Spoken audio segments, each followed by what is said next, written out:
Fragile boundaries. Part the poifroin. The first breeze. The sea always makes me think of things beyond control. There's something about the waves lapping rhythmically against the shore, the way they erase all footprints, as if wiping away every memory, every wrong choice. That's why this weekend trip was supposed to be an antidote, a chance for the ocean waves to wash away all the stress of city life where I felt trapped. My name is Alyssa Montgomery, 32, single, and exhausted from a series of failed dates in Manhattan. When Madison, my best friend since college, invited me to her beach house in the Hamptons for a weekend getaway with old friends, I accepted without hesitation. A beautiful house overlooking the Atlantic, expensive bottles of wine, and endless conversations with friends I hadn't seen in years. Exactly what I needed. However, what I didn't need, no, what I shouldn't need, was the man standing on the porch when my Uber pulled up. The afternoon sun cast a glow on his dark brown hair, creating a hazy halo around his nearly 6'3" frame, with broad shoulders wrapped in a light blue linen shirt. Ethan Reynolds, Madison's husband. Alyssa. He called my name, his voice deep and warm like premium bourbon, as he descended the worn wooden steps to greet me. It's been a long time. It had been nearly 4 years since their wedding, where I played the role of maid of honor, smiling through pastel pink lipstick while trying not to stare at the groom for too long. I remember the brief moment at the end of the evening when we danced a waltz together, and how he whispered, "Madison is lucky to have a friend like you." Nothing inappropriate, no words crossing any boundaries. But there had been something, a small spark, a fleeting connection. For 4 years I had avoided them, using work as an excuse to decline invitations to dinner at their home. Not because I feared something would happen, but because I feared myself when I was near him. Because no matter how acutely aware I was that Ethan was my best friend's husband, a deep part of me couldn't help but wonder, what if I had met him before Madison? "It's been a while," I smiled weakly as he gently took my suitcase. Our fingers brushed for a moment, and I told myself the brief shiver was just from the cool ocean breeze. "Maddie's preparing cocktails on the rooftop," he said, his voice so steady that I wondered if I was the only one feeling this tension. "Everyone will be thrilled to see you." As we entered the house, the late afternoon sunlight illuminated the spacious interior with honey-colored hardwood floors and white walls adorned with simple seascape paintings. Everything exuded the effortless elegance that only truly wealthy people achieve. Not flashy, just genuine quality. I could hear laughter echoing from upstairs, glasses clinking, and the melody of soft jazz playing. "Your room is at the end of the hallway on the left," Ethan said, still holding my suitcase. "It has a private balcony overlooking the ocean." "Thank you," I replied, reaching to take back my suitcase, only to briefly touch his hand again. "Alyssa!" Madison's voice rang out from the staircase, cutting through the tense moment. She looked radiant in a teal maxi dress, her blonde hair cascading over her shoulders. "You're finally here!" She rushed down the stairs and embraced me, the familiar scent of Chanel No. 5 wafting around her.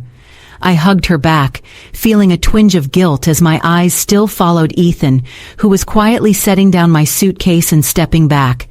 "Maddie, you look amazing," I said, and it was true. "The Hamptons clearly agree with you." "Just good blush and too much rosé," she laughed. "Come up, everyone's waiting. Ethan, could you take Alyssa's suitcase to her room? I'll take her to meet everyone." "Of course," he replied, his voice unruffled, but his eyes lingered on me for an extra second before turning away. Madison pulled me up the stairs, chattering about her new job at an art gallery and the friends waiting to see me. I smiled and nodded, but part of me was still listening to Ethan's footsteps behind us, carrying my suitcase, and perhaps my fate for the days ahead. Part 2. Invisible Threads.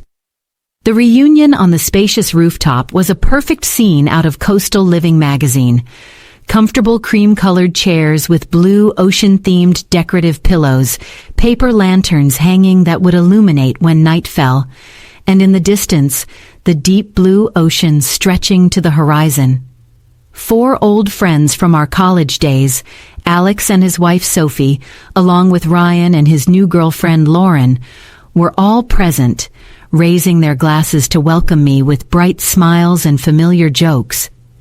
I immediately sank into the easy conversations of long-standing friendship, inquiring about jobs, families, and recent adventures.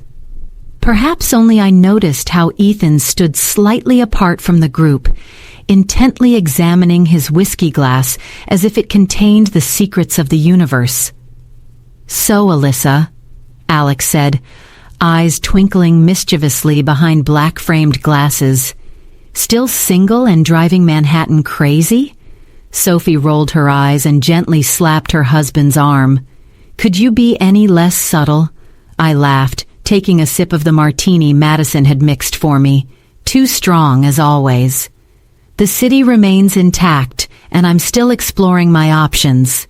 In other words," Madison chimed in, "she's still meeting terrible men." She turned to me. "You need to move to Brooklyn, Liz. You know, where men actually have the ability to commit." I felt more than saw Ethan stiffen slightly, his eyes briefly glancing my way before returning to his drink. "I don't know." I shrugged.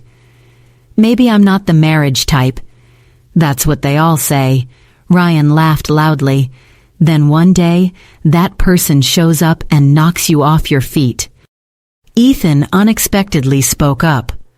"Or sometimes, we simply meet the right person at the right time."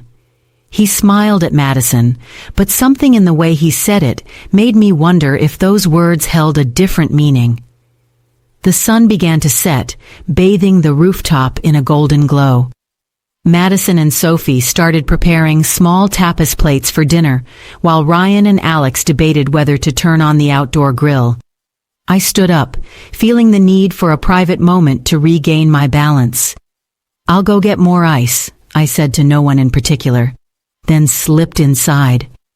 The spacious kitchen with its marble countertops and white oak cabinets was empty when I entered. I breathed a sigh of relief, opening the refrigerator for some ice, only to startle when a voice sounded behind me. "Maddie always makes them too strong." I turned to see Ethan leaning against the doorframe, an empty glass in his hand. The sleeves of his blue shirt were rolled up, revealing tanned arms with visible veins. "I don't mind," I said, trying to appear calm. "Sometimes you need a little strength." Ethan moved closer, setting his glass down on the bar. "You still do that," he said. "Do what?" "Say things with double meanings." I swallowed hard, suddenly feeling the space between us shrink, although he still stood at least 6 feet away. "I don't know what you're talking about." His lips curved slightly in an almost invisible smile. "Yes, perhaps I imagined it." He stepped closer, taking the ice tray from my hands, our fingers touching. "Let me help you." Time seemed to freeze as he stood close enough that I could smell the light sandalwood of his cologne, mixed with whiskey and sea air.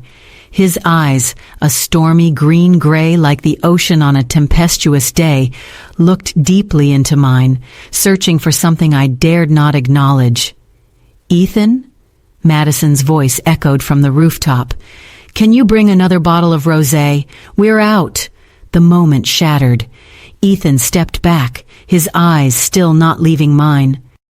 "You should go back to the rooftop," he said quietly, "before someone starts wondering where we are." I heard the hidden meaning behind those words, a warning not just for me but for himself as well. I nodded and hurried away, not daring to look back, but I could still feel his eyes following me until I disappeared from view. That night, as I lay on the double bed with soft white linens, listening to the sound of waves from the open window, I couldn't help but wonder if I had imagined it all. Perhaps this was just a product of an overactive imagination, nurtured by 4 years of distance and failed dates. Or maybe, just maybe, Ethan Reynolds felt this invisible thread too, a thread we should never pull taut. Part 3. Lightning and storm warning brought clear skies and a fresh state of mind. I woke up early, gazing out the window toward the horizon where the first rays of sunlight were painting the sea pink. I was determined to act normal. This was a trip for friendship, for relaxation, not a stage for a modern Romeo and Juliet drama. I put on simple black shorts and a white t-shirt, tied my hair up in a high bun, and headed down to the kitchen with the intention of brewing a cup of coffee before everyone else woke up. However, I wasn't the only early riser. Ethan was already there, standing by the kitchen counter in running shorts and a gray tank top, sweat glistening on his forehead. He had just returned from a run, his tanned skin gleaming under the morning sunlight streaming through the kitchen windows. "Good morning," he said, his voice husky from the workout. "Coffee's ready?" I nodded in thanks, trying not to let my eyes wander to the defined lines of his arms or the way his shirt clung to his solid frame. I reached for a mug from the cabinet, filled it with hot coffee, and deeply inhaled the familiar bittersweet aroma. "Is everyone still asleep?" I asked, trying to break the silence. "Yes. They drank quite a bit last night after you went to bed." Ethan took a sip from his own mug. "Madison won't be up until at least noon." She was never a morning person. "I know. And you always rise early." He looked at me with understanding eyes. "I remember from the wedding. You were the first one down for breakfast, even after the late reception." The fact that he remembered such a small detail left me flustered. "Old habits die hard," I said, then quickly changed topics. "How far did you run?" "About 5 miles along the beach." He set down his cup. "Would you like a tour? The beach is beautiful in the early morning." Logic told me to decline, but something in the way the sunlight filtered through the window, highlighting his dark brown hair, made me nod. "Just let me change into sandals." We stepped outside under the clear blue sky, crossing the dunes with seagrass swaying in the gentle breeze, to arrive at the deserted beach. The sun was higher now, its golden light reflecting brilliantly off the water. We walked along the water's edge, barefoot on the damp sand, letting the small waves wash gently around our ankles. "So, how is Manhattan treating you?" Ethan asked after a comfortable silence. "Good. Busy. Lonely at times." I wasn't sure why I admitted the last part. He nodded. "I understand that feeling." "Do you really? You have Madison, this house, all of this?" I gestured toward the perfect horizon. "One can be lonely even with someone beside you," he said, his voice deepening. "Sometimes, especially with someone beside you." I looked at him, trying to read the meaning behind those words. Are you and Madison not okay?" He paused, bending down to pick up a small pale pink shell from the sand. "We're okay, but sometimes I wonder if okay is enough." He rotated the shell in his palm. "Have you ever felt like you made a decision, and while it wasn't the wrong decision, it wasn't entirely right either?" My heart beat faster. "I think we all have moments like that." "Yes." He handed me the shell. "Keep it. It's perfect." I took it, our fingers touching longer than necessary. "Thank you." We continued walking in silence, but now something had changed between us. A line had been blurred, a door left ajar.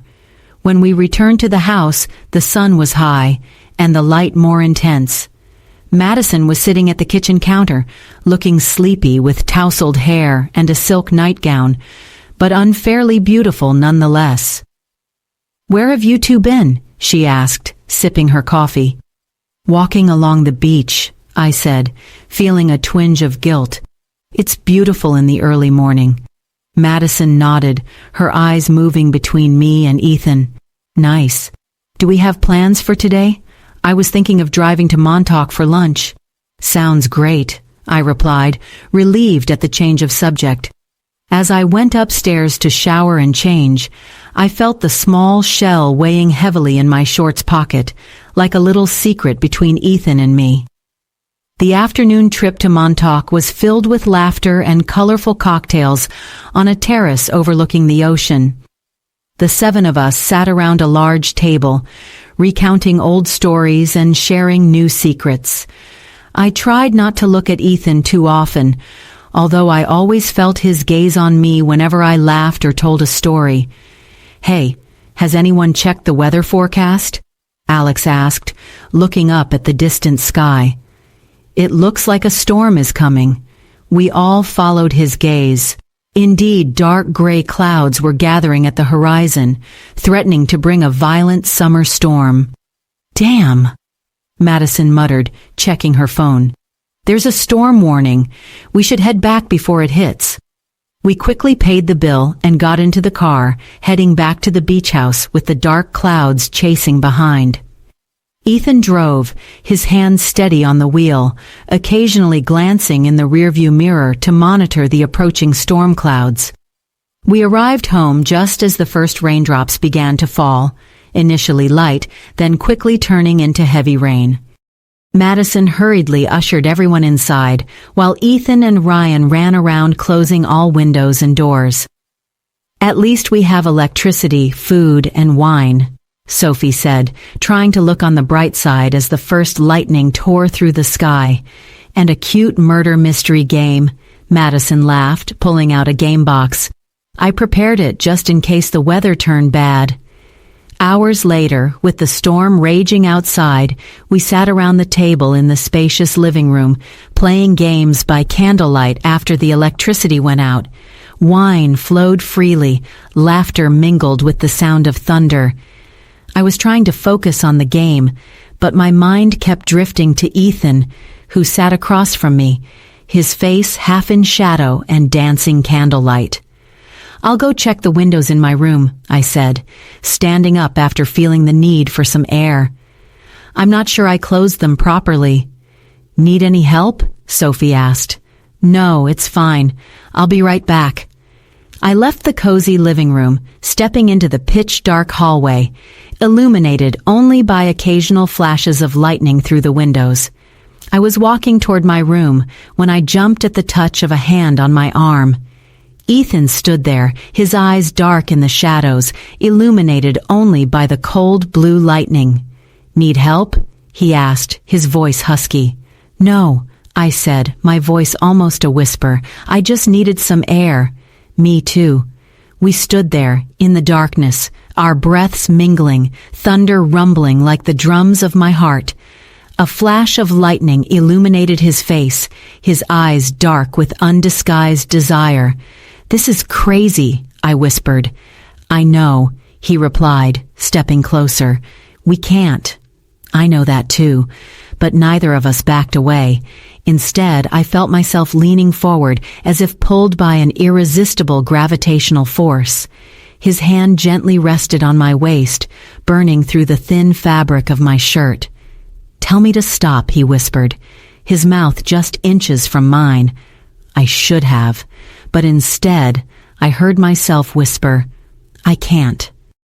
Another flash of lightning illuminated us as our lips met, gentle at first, as if testing boundaries, then more intensely, as the final wall between us collapsed. His hand tangled in my hair, pulling me closer, while I clutched at his muscular arms, as if they were the only anchorage in the storm. "Ethan?" Madison's voice echoed from the living room.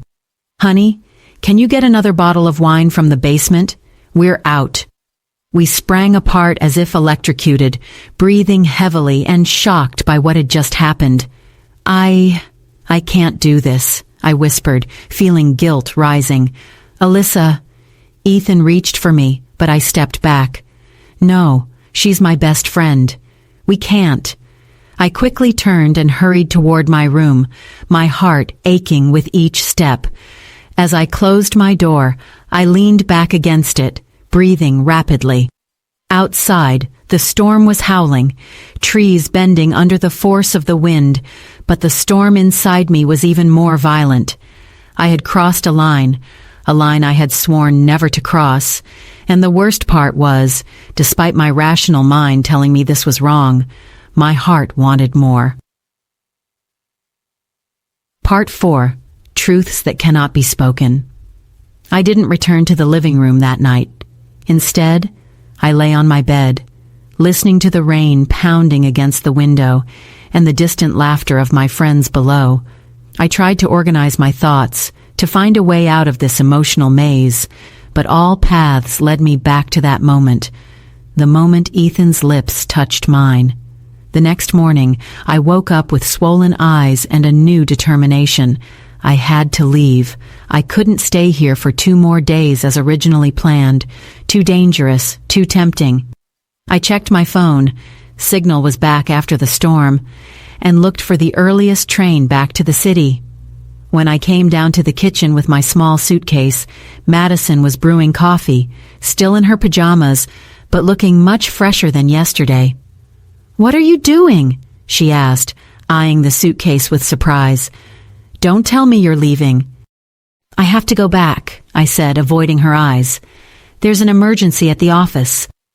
The lie came frighteningly easily. "On a weekend? Come on, Liz. Surely they can handle it without you." "They can't." I tried to smile. "You know how law firms work. No days off, no exceptions." Madison sighed.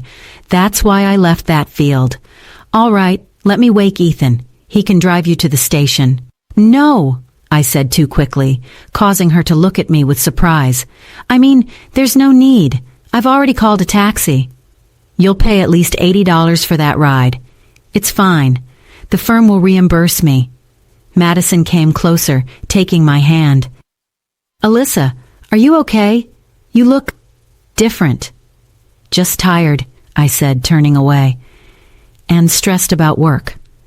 "I understand. But whatever it is, you know you can tell me, right? We always tell each other everything." Guilt cut into my heart like a knife. "Of course." Her eyes studied me for another second, as if sensing something wasn't right. But then she nodded. "Okay, at least have a cup of coffee before you go." I nodded in thanks, accepting the coffee cup with slightly trembling fingers. We sat in the comfortable silence of long-time friendship, but now the wall of secrets between us made me feel suffocated. "I'm glad you finally came to visit us," Madison said, looking out the kitchen window where the sky had cleared after the storm. "You know, Ethan always asks about you. He thinks you don't like him." I nearly choked on my coffee. "What? Why would he think that?" "Because you rarely speak to him, and you always decline our invitations to visit." She turned to look at me. "I told him that's just your way. You always build walls around yourself." I looked down at my coffee cup. "I don't